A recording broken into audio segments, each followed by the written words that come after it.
Bonjour à tous et toutes. Nous allons maintenant discuter de la portée des variables. Donc pour cela, partons directement sur un petit exemple que voici. Donc j'ai une classe A qui définit une variable ici d'instance A égale 2.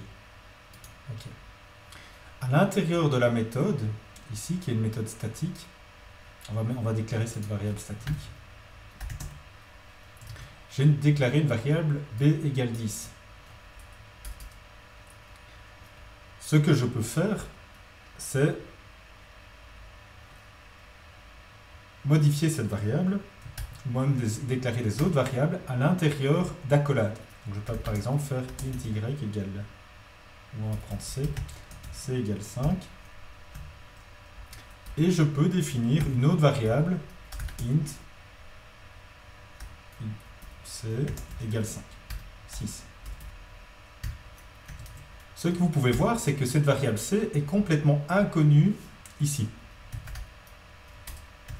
Si je veux l'afficher, il ne la connaît pas. Voilà, il ne trouve pas le symbole. Pourquoi elle est inconnue? Parce qu'elle ne se trouve pas dans la portée de cette ligne d'instruction-ci. Vous voyez qu'elle est à un niveau d'imbrication inférieur, et donc il ne la connaît pas.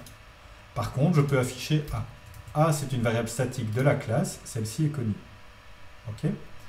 Ce qu'on n'a pas le droit de faire en Java, c'est redéfinir une variable dans une portée imbriquée. Par exemple, B a été déclaré dans ce niveau-ci. Je n'ai pas le droit, je peux modifier B, je peux éventuellement mettre B égale 7 ici. Et vous voyez qu'il sera définitivement modifié si j'affiche le contenu de B ici.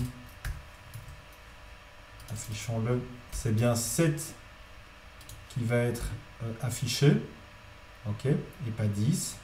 Parce qu'on on exécute dans cet ordre-ci le bloc, et puis c'est celui-ci.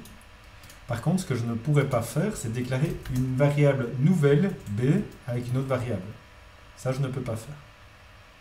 Okay. Par contre, je peux redéfinir la variable A, parce que la variable A est une variable de la classe. Donc ça, j'ai le droit de faire.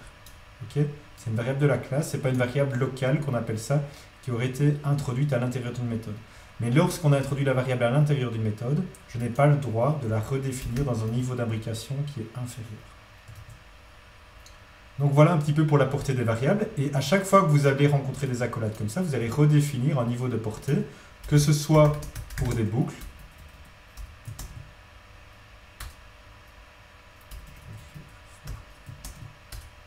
voilà, que ce soit pour des boucles, donc vous définissez des portées, mais à chaque fois que vous aurez des accolades, que ce soit avec des if, etc., vous définissez ce qu'on appelle des blocs. Ok, donc vous redéfinissez les portées de variables.